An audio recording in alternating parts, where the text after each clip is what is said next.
Hi, everyone, and welcome to the Transgender Show. I'm your host, Emily. Tonight, my guest is Lana. Lana is a DJ, originally from the New York area. She's toured around. Music has been the main focus of her adult life, and one of the things that she has turned to the most to get through a lot of things. Welcome to the show, Lana. Hi. Hi, how are you? Great. How are you doing tonight? I'm doing well, thank you for asking. Well, welcome to the show. Thank you so much for being willing to come on and share your story with our audience. Yeah, my pleasure. I'm very excited. Let's go ahead and jump into your story. My favorite question in the early portion is, how did you choose your name? Oh my God, that's a good question. When I first transitioned, the gender clinic that I was going to was pressuring me really hard to change my name immediately because the name change process takes some time. I was going by Riley for a little bit in the beginning, Right, which okay. I thought I liked and quickly realized I did not like. And then my mom is really into genealogy, and she was also upset that I got rid of a family name for a non-family name.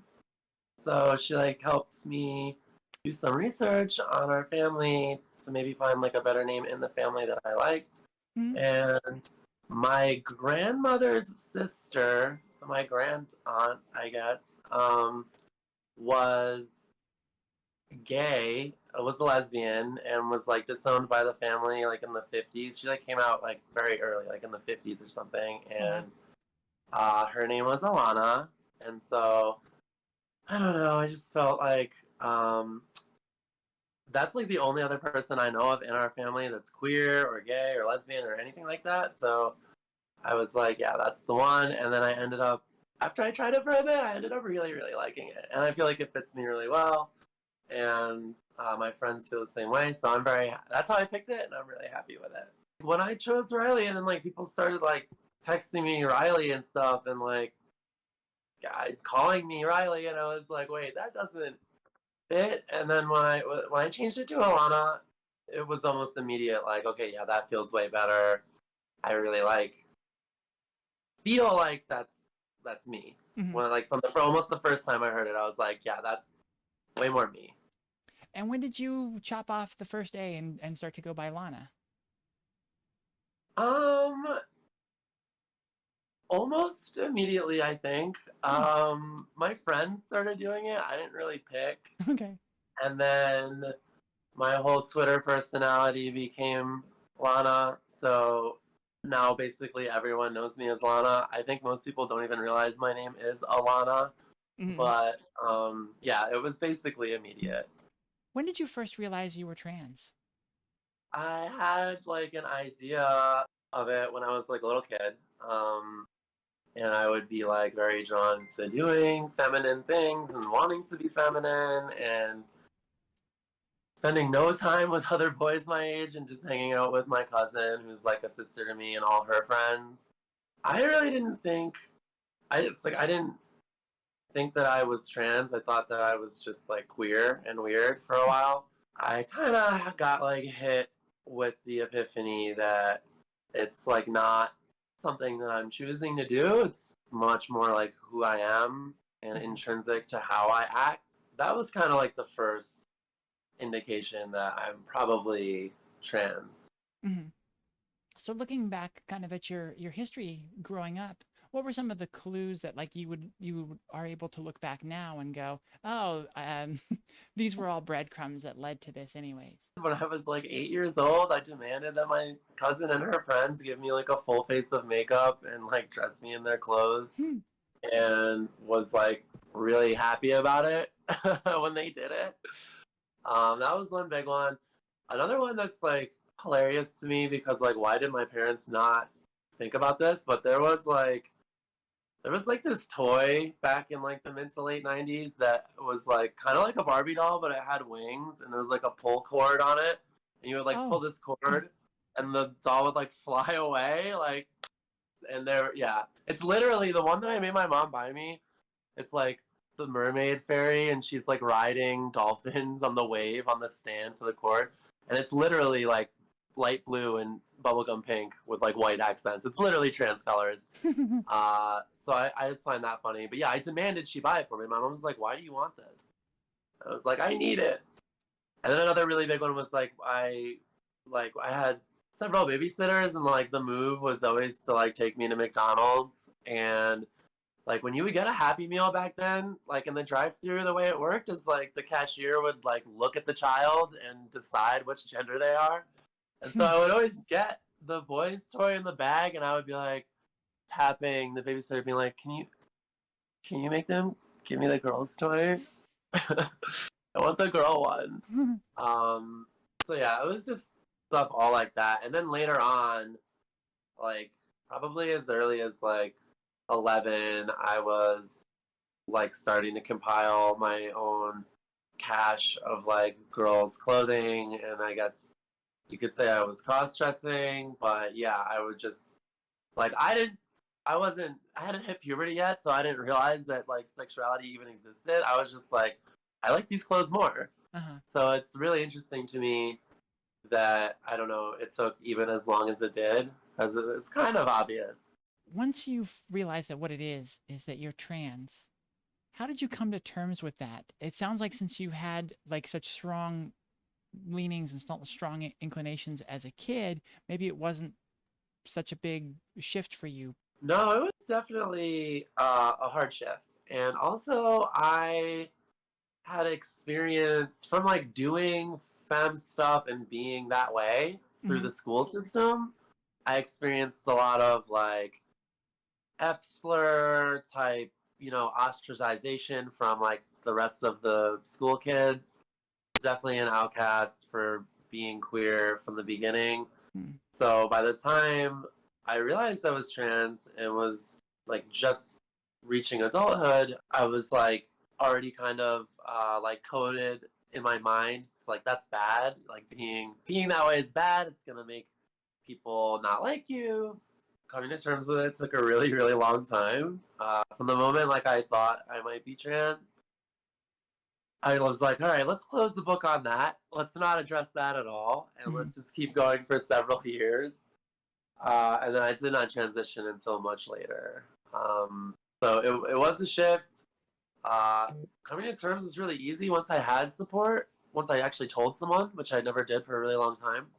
I was just dissociating into work or school or music, to kind of just like ignore that part of myself. So yeah, once I had a chance to get rid of all that and have support for once, it was actually really quick. Yeah, you mentioned in the pre-interview that you had first dove into music and kind of made that your thing, and then you actually made a physical move and transitioned in a different state. Can you talk a little bit about what made that shift and why you left where you were? Yeah, definitely. I started my music career like while I was I like started while I was still in high school in New York City. And then I went to college at the University of Buffalo, New York. And I started getting like actual gigs and getting paid for it when I was still in school. And so I started my career and like released my first few records and got signed to the first 3 labels when I was still in Buffalo. And then I moved to Boston to be in like a more vibrant scene for the music. And yeah, that so in Boston was where I kind of like moved to transition from. But the problem was that like I had dysphoria, and I like had problems like being myself for obvious reasons, because I'm trying to be someone I'm not. And so like I was definitely drinking a lot. There's definitely a lot of alcoholism. And the reason that I moved was because I was so deeply in repression that I thought that my problems were that I didn't have a real job and that I was abusing alcohol too much. So I moved to North Carolina to get a real job, quote unquote real job, at an office. And become sober and all of that. So I did those things, and then I like achieved success or whatever by their metric, and I was like still really sad and still really upset, and I was like, oh wait, maybe there's something else at play here. So I ended up transitioning in North Carolina because that was where I realized that my first assessment of what was wrong with my life was not accurate at all. So that was kind of the story of how I went from like the North, Boston to North Carolina, how I ended up there. And what was the spark? What was the catalyst there in North Carolina that actually made you realize that, oh yeah, that whole thing about me being trans, like this is what I need to do right now? I like had, I think, mild dysphoria, not tied to any specific physical part of my body for my entire life. I just felt like I wasn't able to ever be myself and couldn't figure out why. And I've always had like low amount of androgens my entire life, so I didn't grow like facial hair. I used to get made fun of in school in the locker room for not having any hair on my armpits. True story. Hmm. But yeah, so I started getting chest hair when I was like 24, like super late. When I was in North Carolina one night, I was looking in the mirror after I showered, and I realized that this like small tuft that had been growing like from a few tiny hairs for the last few years was about to become big enough that it was gonna like connect with my nipples and create this like bar of hair on my chest. Mm-hmm. And I had like a serious panic attack dysphoria moment, which was a first for me. And I like freaked out, and I shaved all of the hair off my chest and legs. And my girlfriend at the time, who was very cis and very straight and not queer, came home and was like, "Why are you smooth like a dolphin?" And I was like, "I don't know. I think I have some gender issues." And she was like, "What does that mean?" Started immediately tying it to like sexuality, and I was like, "I actually have no answers for you. Like, I've never even really addressed this, but I think I know that that is the problem." And so that was kind of like the event that like really put it in perspective for me. And also like she left after that. Like we broke up. It was not, there was no period where we were together after I told her that. Um, it was an immediate split basically. The night that I told her that that all happened was the night before I had to fly to New York to do like managers training, to learn how to become like a manager or whatever. And when I got back, it was like a movie where like you like they open the door with the key and like there's no furniture left. There's just like craters on the carpet where furniture used to be. And the dog was gone, the TV was gone. It was really sad. It was like one chair in an empty room. Oh. And there was like no note or anything. She literally just disappeared. And I yeah, I never saw her again until about 3 or 4 years afterwards at a club in New York, and she avoided me. We did not speak. And then about a year ago, she mysteriously followed me on Instagram, and we still have not spoken. But yeah, she disappeared. She was not ready for her partner to be queer, and she said that. And I believe the exact quote was, "I agreed to date a straight man, a straight cis man. I like that's who you presented yourself as to me, and that's who you are to me. So I feel betrayed in a way." So obviously, someone who feels like that is not. It's not going to go anywhere anyway. I think that's a very standard response. You were saying that she was conflating gender with sexuality. What was it she said to you? Yeah. Okay. So exact quote when I was like, "I'm pretty sure I am having gender issues." She said, "What does that mean? Does that mean that you want guys to fuck you in the ass?" And I was like, I, I don't know, maybe. Like, I literally don't know yet.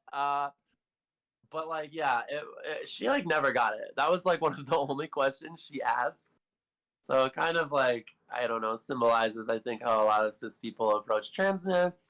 Yeah. Um, Hopefully she's grown in recent years, but yeah, I'm never gonna forget that line because yeah, it's absurd, and it also kind of cracks me up now. Now that it's so far in the rear view, I can laugh about it. Mm-hmm.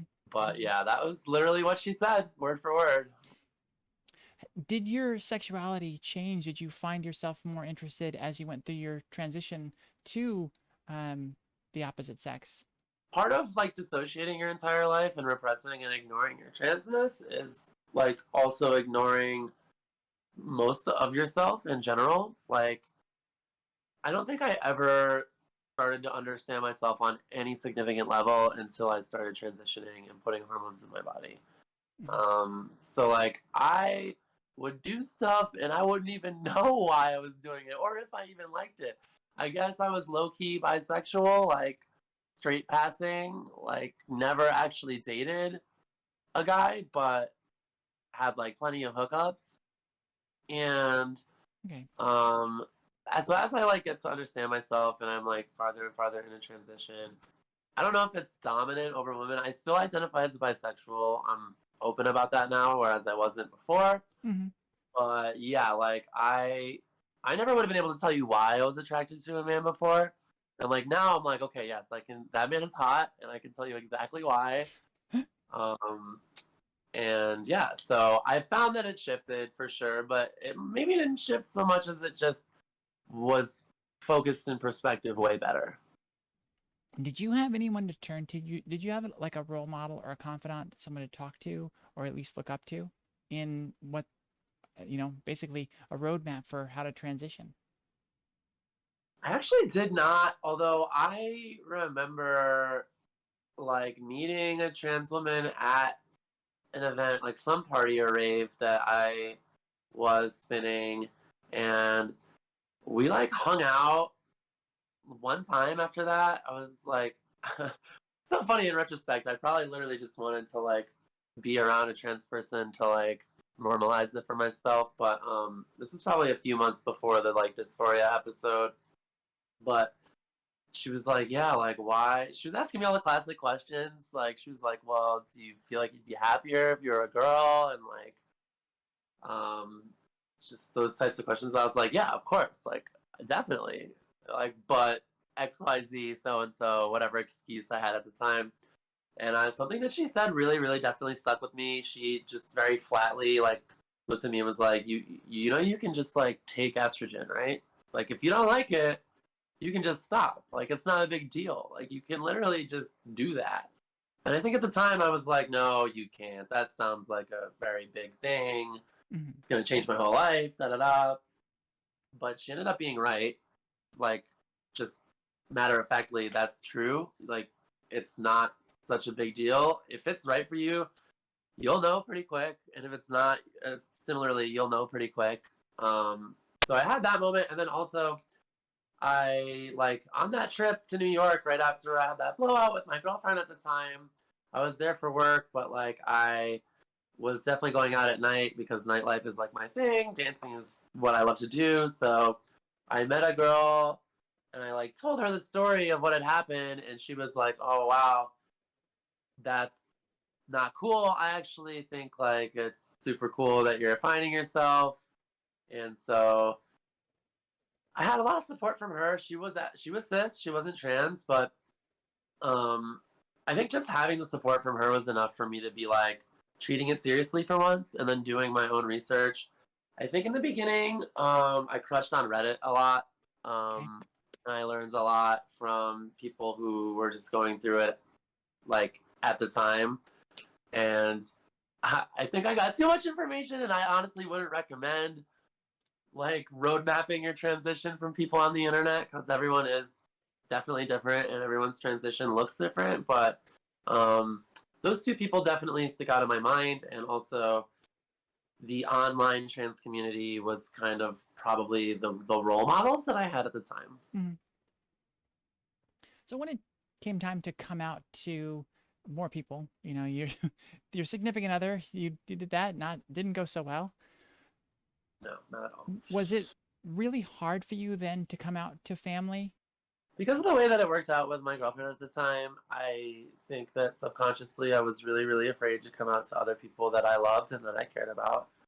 Namely my family and mostly my mom because we're super close and we always have been. Hmm. Um, so I for a really long time, I was like working during the week at my tech job in an office wearing like collared shirts and stuff. And then Friday would hit and I would go like from the office to the airport and fly to New York literally every week.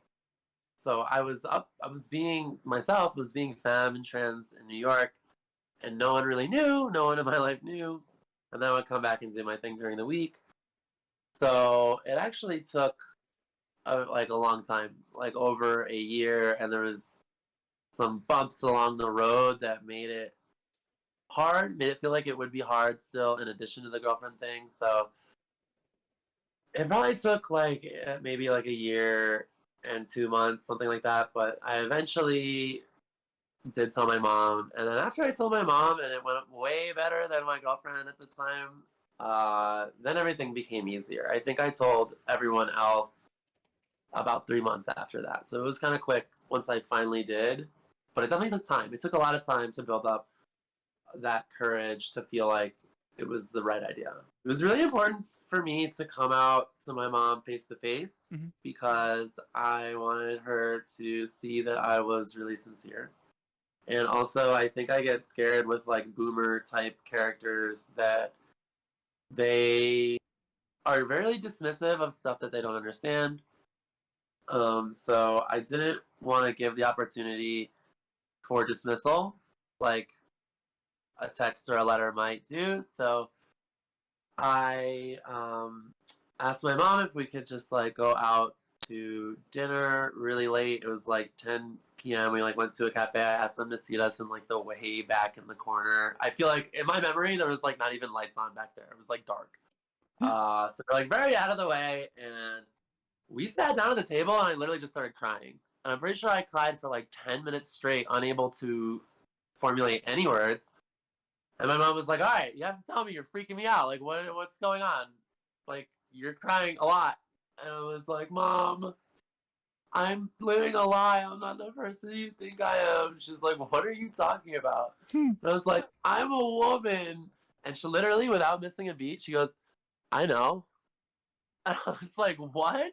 She's like, "Yeah, I know. You have like women's clothing and dildos and all this sorts of stuff hidden in your room." It's like, "Mom, you're not supposed to know about that." Ugh. She was like, and then literally right after that, my mom is the crazy person. Right after that, she was like, "Well, what are you gonna do about it?" And I was like, "I don't know. It was hard enough to like do just this, just to like tell you." Yeah. And she was like, "Yeah, well, you got to do something about it." And I was like, "Okay, relax. Like, I need a minute to like, ground myself." She's like, "All right, we gotta do something." And then like, I went to work for the next 3 days, and then like on the third day, I came home and I was super exhausted, and I was like trying to just go to sleep immediately. My mom was like, by the way, I did something, but you can't be mad at me. I did something, but you're not allowed to be mad." And I was like, "What are you, Mom? You can't start a statement saying I did something and then put the caveat that I can't be mad. I 100% reserve the right to be mad. But what did you do?" So she's like, "Well, I called the gender clinic and I made an appointment for you just to get your blood work done and just to see where you're at, and just like set you up with someone to talk to you about it, and like get our hormones if you want."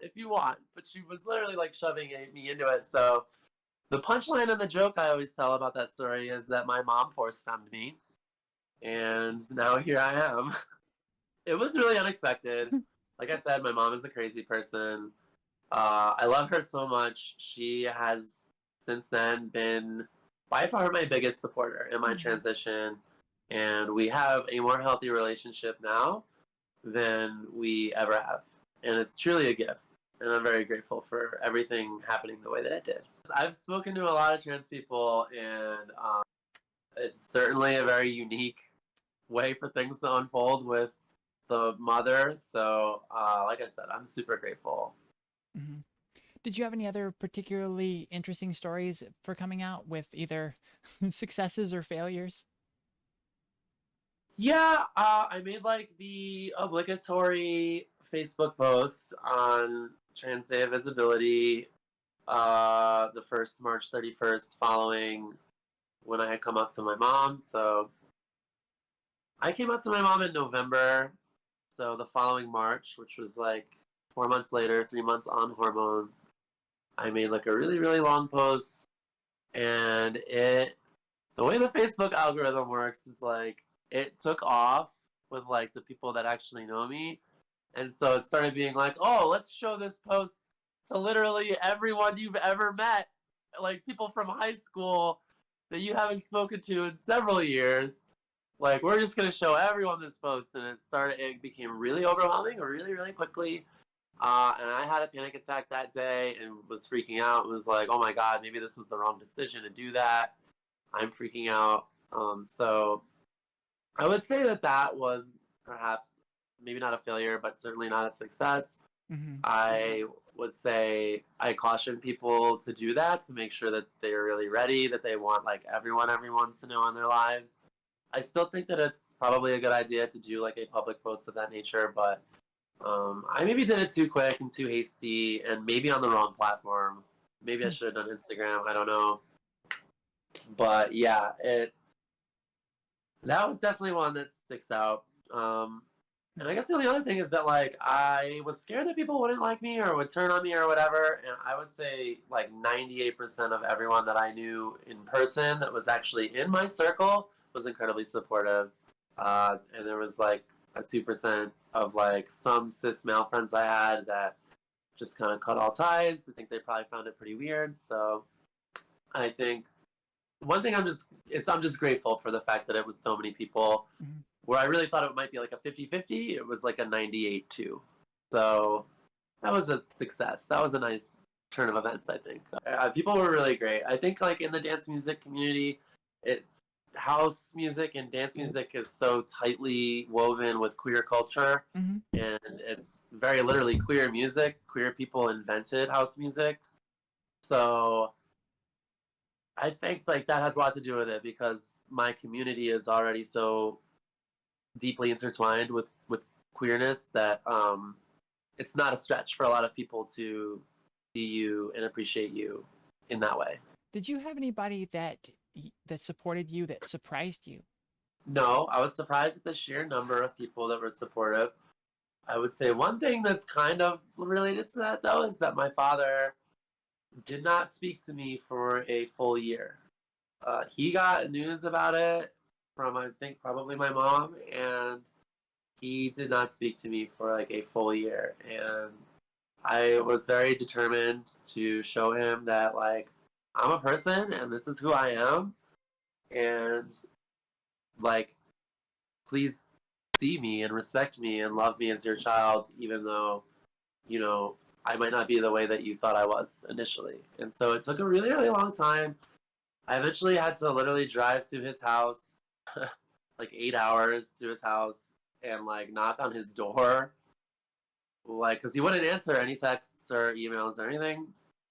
And he was like, "Can I help you?" Like, he like did not know the strange woman at his door for like full 30 seconds, and then he like slowly started to realize. I could see it in his face, and then we both started crying, and then a like 5 to 6 hour questionnaire period then happened, where he asked me like literally every annoying question that cis people ask. But it's okay, because like I wanted him to get that out of his system, because that is really what humanized me to him, and that's really what I think made the difference for him to be able to see my identity as legitimate, and to see that I was still his child, and that I still loved him, and that it was important for me to have him in my life. And I think that was the biggest thing. And then after that, we slowly started building a relationship where now we talk somewhat regularly. He still kind of ignores my calls sometimes, but it's like I almost didn't have him in my life. So I was really surprised that we were able to turn that around. It took a lot of work and effort on my part, but I was surprised by that, and I'm super grateful that he decided to be open at the end of the day. When did you first find community that you felt a part of, like, a trans community that were peers for you? Oddly enough, it was 100% Twitter because I was like living at home, kind of transitioning,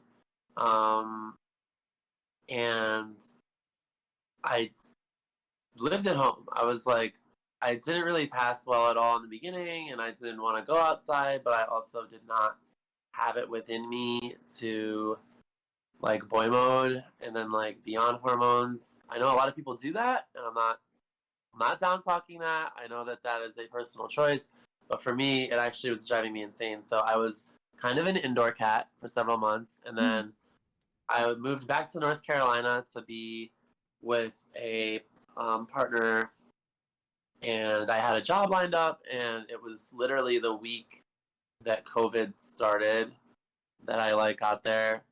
So everything shut down, and I ended up being in quarantine for however long.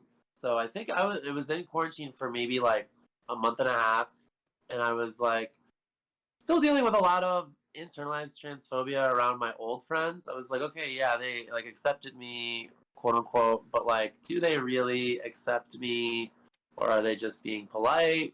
I think that's a question that runs through every trans person's head. So I was like avoiding all the old social media platforms that I was established on, and Twitter was the one thing that I had like never done before. I was like, oh, okay, I can just go build like my online persona as myself on Twitter because I'm not connected with anyone there.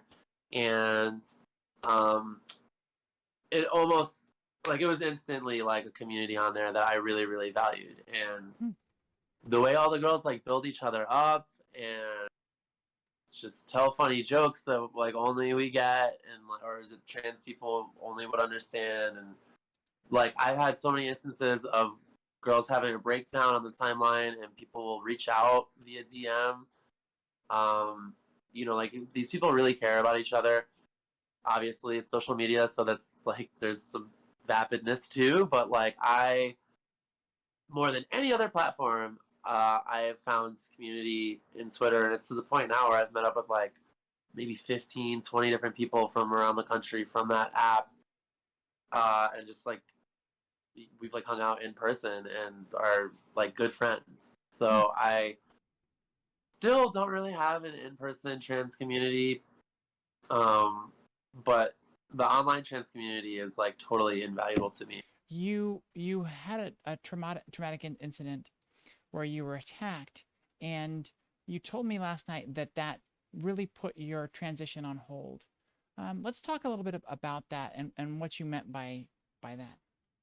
In the beginning, I was so happy and excited to be myself that I don't think I was even processing that like bad stuff could happen.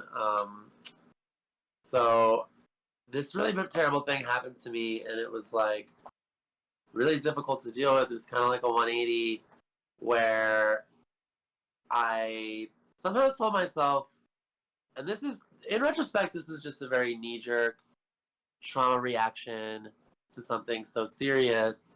But I was like, well, this happened to you because you're trans, and like if you weren't trans, then this wouldn't happen to you at all. So I like decided to flush my hormones down the toilet and no longer take them. And I didn't like detransition because I didn't stop like being femme. I didn't stop like embracing who I was. I just went off the hormones and stopped like being outwardly that way. And that was a really, really, really bad decision. I don't recommend, if you figure yourself out, I don't recommend ignoring that. So, yeah, that was kind of what happened, and that lasted for like almost a full year. I started drinking a lot again after a long period of sobriety. Almost instantly after that event happened, I was drinking every day, a lot, every day. And that coupled with the no hormones really made it just a chaotic life. And I had to lose a lot to realize that I had made the wrong decision. I had to lose like my job and my house and my car, or like I had to sell my nice car and get a much worse car because I couldn't afford the payments after I lost my job. So whatever, I had to lose basically everything to realize that it's not something that I can just change. It's not something I can turn off, and turning it off was very much going to kill me, like in somewhat short order. In your transition, have your goals shifted? What you said that you went on Reddit and you kind of like had this whole roadmap for everything you wanted to do. Did since you've gotten into it, have you shifted what you're looking to do? Yeah, I think like the first year of hormones, I was really obsessed with transitioning properly, right? Like I was very obsessed with um, making sure that I was feminizing myself physically as efficiently as possible. There's some older trans ladies I would speak to that would mention that in the 80s and stuff, like with like mismatched dosing and like just us not understanding the science very well at all, that some girls would get stuck with like halfway feminized, would still retain some masculine features. So I was really, really focused on like just making sure that my physical transition was like successful. Mm-hmm. And then after maybe like a year and a few months, when stuff started like calming down with COVID, at least on the East Coast, I started getting back into music because I was able to realize that like that's really what I love in life and what I was good at. So I think my goal now is to really be like, there's a lot of exciting trans artists in house, and despite trans people contributing so much to house music in the beginning, just like everything, we have definitely not been recognized for that. Hmm.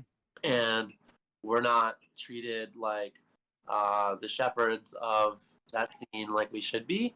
So I'm like now more focused on making sure that like I'm visibly trans and I'm in the scene that I love, and I part of what made me comfortable doing it was seeing other trans DJs, and like there was only a few like 3 or 4 years ago, and there's so many more now, and I really like being a part of that reclamation movement where we're really reclaiming this music for our culture and our people, Nice. because it very much was co-opted by straight white men for a very long time. So at this point in your transition, what forms of dysphoria do you still struggle with, or have you been able to essentially get through those? Facial hair hits. I wake up in the morning and there is literal hair growing on my face. That one I don't think is ever gonna stop hitting. I have blonde facial hair, so I need to locate the finances for electrolysis. It's extremely expensive. Um, can't do that yet. So that one hits. Sometimes I'll have like a recurring dream where like I meet like a really cute guy and like we like really get along super well, and like we start kissing and he touches my face and it has hair on it and he like freaks out and like calls me names and like storms off. That is literally a recurring nightmare. Oh. Um, so that's maybe the biggest one. And then the other one is that I have really broad shoulders and like rib cage, probably a wider sternum than the average. And so I think that I maybe mess up some of my HRT. I was taking a lot of cues from the internet because I didn't really have a doctor at all to help me with it. So for whatever reason, I think that I maybe like messed up my breast development. So I have like a 36-inch underbust and chest, but very, very small breasts that to me, like, I've had other girls be like, they look cute and nice, but to me, it looks very, they don't look like full breasts. They look like very, like, almost like in development breasts that are very far away from one another. That one's tough to look at in the mirror. And I definitely, like, the facial hair is, like, ongoing.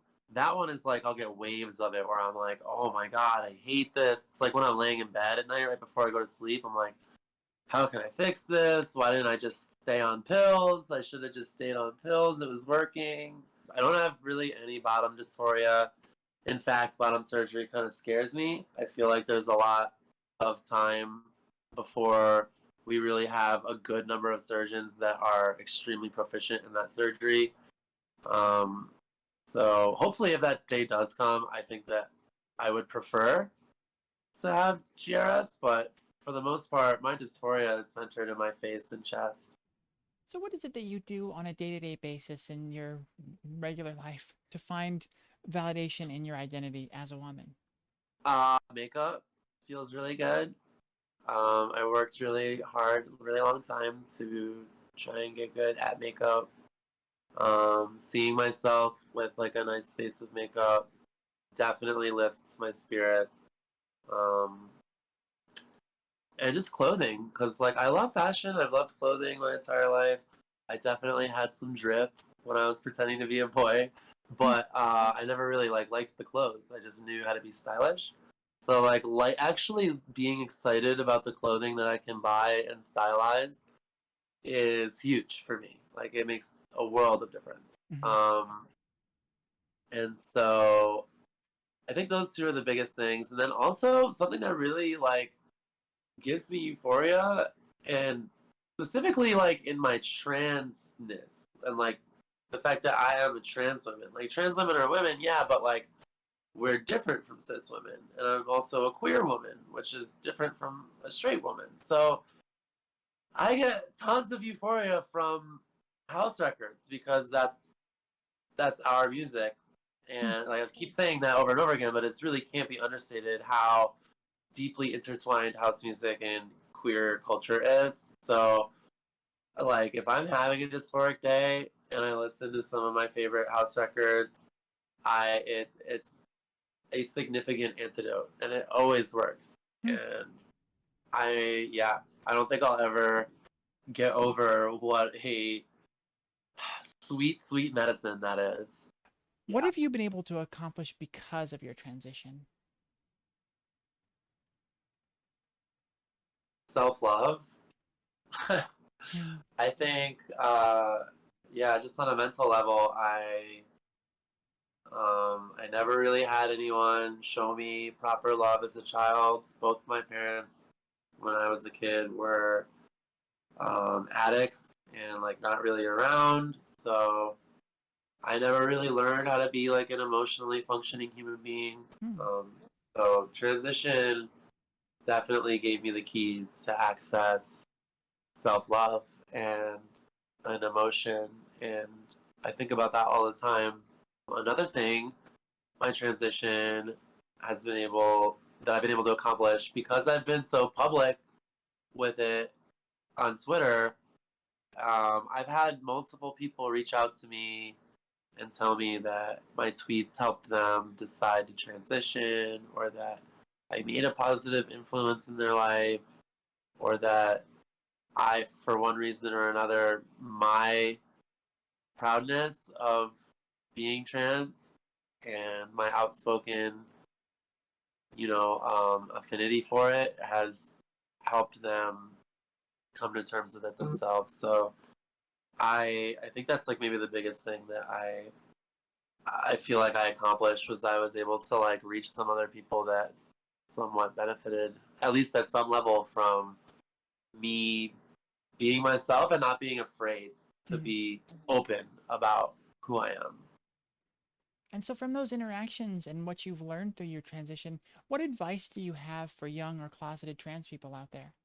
Listen to yourself, listen to your body, listen to your heart.